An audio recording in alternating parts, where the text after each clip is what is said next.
This is the fourth in a series of videos on transformations. This one covers dilations. Dilations are transformations that produce an image that is the same shape as the original image, but a different size. Another way of saying that you're going to create a similar figure to the original object that you are transforming. Dilations can be enlargements. Sometimes we call these stretches. The image will be bigger than the pre-image, or reductions. Sometimes we say we shrink them. The image will be smaller than the pre-image. And dilations, unlike the other transformations that we looked at in previous videos, where we looked at translations and reflections and rotations, dilations are not isometries. That means that they're not going to be congruent pre-images and images like those other kinds of transformations. They're going to be similar. I've got a center of dilation shown below, and I've dilated two figures here of a tiger. My center is right here, and they can basically be any point you want. And so what you do is you say, okay, great, here's my center of dilation. And here's the distance. I'm going to measure this point here right at the tip of the nose. That is a distance. And then I apply a scale factor. A scale factor is a thing you're going to multiply the pre-image point by. So whatever this is, let's say I'm using a scale factor of k. So I'd multiply that x by k, and that's how I figure out where the other matching point will go. The pre-image point here, tip of the nose, to the image point here, tip of the nose. And it's all relative to this center of dilation.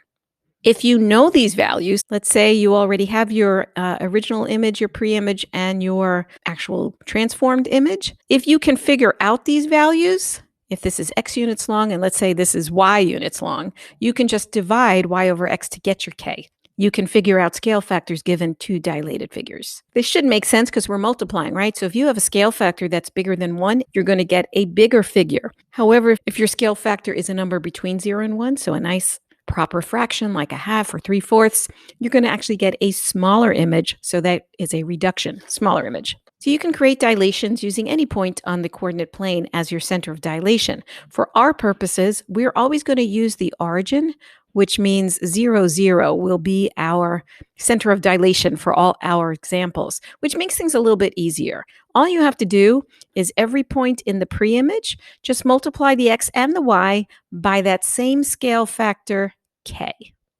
Let's look at an example. If I want to draw the dilation of triangle ABC, center of dilation at the origin, so right here in the origin, we're going to apply a scale factor of 2. Let's start by actually graphing our original pre-image here. There is my pre-image. So I want to create my image points. A is at -2, -2. What's A prime going to be? I'm using a scale factor of 2 here, so each xy in the pre-image will become 2x, 2y in the image. So I'm just going to multiply the x and the y by 2, our scale factor. B is 1, -1. To get B prime, just multiply those two values by 2. And then C is 0, 2. C prime, well, anything multiplied by 0 is just going to be 0, and that becomes a 4, and we can just graph that. And so we've created a similar triangle. It's bigger than the original, similar to the original. Here's another example. Draw the dilation image of a pentagon, ABCDE, with the center of dilation at the origin. Okay, perfect. And the scale factor now is 1/3. Let's graph our pre-image. So here's our pre-image pentagon. And our scale factor is 1/3. So our xy in the pre-image will go to 1/3 x, 1/3 y in our image. So A at 0, 0. Well, anything multiplied by 0 is still 0. So whenever you have 0 as a coordinate value, it's just going to always transform to 0 for our dilations. B at 3, 3, I need to multiply each of those values by 1/3, which 3 times 1/3 is just 1. C at 6, 3, multiply those by 1/3, you get 2, 1. D at 6, -2, gives us a D prime. Well, let's see, the first one's kind of easy. 6 times 1/3 is 2, but -2 times 1/3 is 2/3. And it's okay to have a fraction. It happens. E at 3, -3 gives me an E prime of 1, -1. So let's graph our image. Now, because it's 1/3, it's going to be a smaller image when we are finished graphing here. So I have a little tiny pentagon that is similar to the original. Smaller, it's 1/3 the size. Kind of all there is to it. So go ahead and pause the video and you give it a try.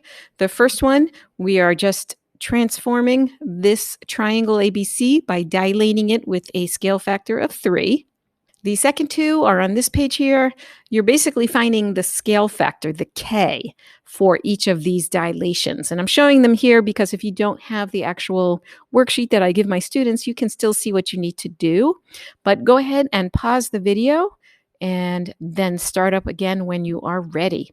Go ahead, pause now. Okay, we're back.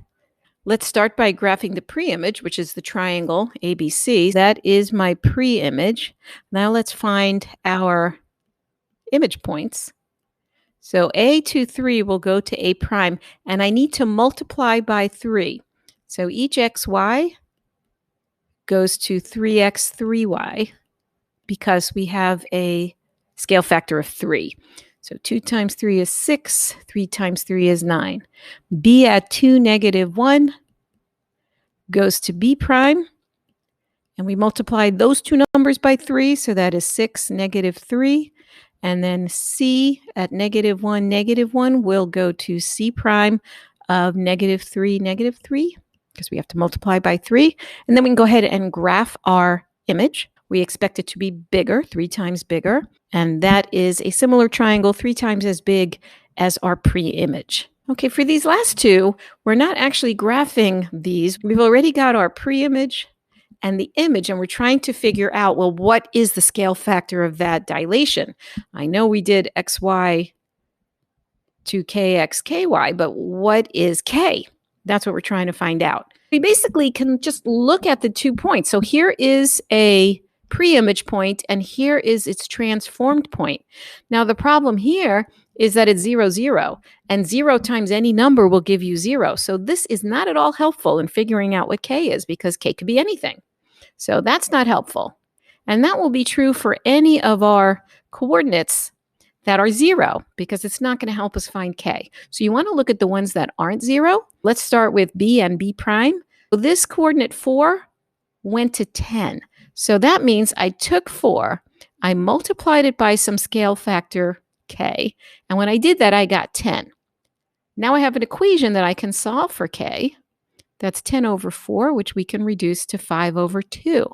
And you could have also used the 6 in the C to the 15 in the C prime. So 6 times some scale factor gave me 15. Now we should get the same value because it's the same dilation, and we do, because K will be 15 over 6 if we did it with this point. And if you reduce that, you get 5 over 2. So what is the scale factor for this dilation? It's 5/2. If you said 2.5, that's okay too. That is correct. And for this final one, it's the same sort of question. I have 2 figures here. One's a pre-image, one's an image, and I'm told it's a dilation. That's what occurred, and that's kind of what it looks like. So you have to figure out who's my pre-image and who's my actual image. I'm looking at the little points here. This says A, this says B, this says C, whereas these have primes. So the ones without the primes, that's going to be my pre-image. It's this purple triangle right here is my pre-image. And the green triangle, which is bigger, A prime, B prime, C prime, will be my actual image, the thing I transformed to. I wrote out the different points here, and let's see if we can figure out what happened. We went this way. A went to A prime, B went to B prime, and C went to C prime. You can probably just see it, what the actual factor was that we multiplied by, but it's okay if you don't see it. You basically say, well, I did -2 and I multiplied it by something and I got -4. And if you solve that equation, you get a k of 2. And you could have picked any one of those points because all of them are doubled. My scale factor for this one is 2. Finally, I just want to do a summary. This is my last video on transformations. This notation may be slightly different than what I've used, but hopefully it's still readable. If you're doing a reflection over the x-axis, an XY pair will go to X stays the same and the Y becomes opposite. If you're reflecting over the Y axis, the Y stays the same and the X becomes opposite. If you're reflecting over the line Y equals X, you just turn around your X and Y variables. They swap places, kind of looks like Y equals X.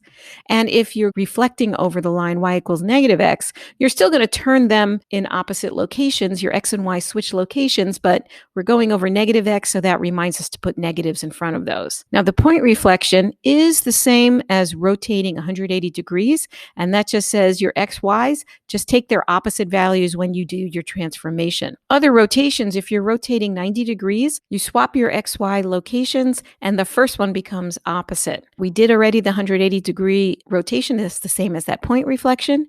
If you're rotating 270 degrees, you're going to swap your X and Ys, but your second coordinate will become opposite. And I'm just showing this one here. Rotating a negative 90 is the same as going positive 270. So that's why they look the same. For translations, this is the rule form. You add some number to X and you add some number to Y, remembering that A or B could be negative. You could also write this in vector form. It would look like that. And then dilations, the one we just did, you're just multiplying each X and Y coordinate by that same K scale factor. And there you have it. You just need to remember all of these and you'll be fine. So I hope this was helpful with transformations. If you want to review some of these other ones, go ahead and look at my other videos on this series. Other than that, thank you for watching.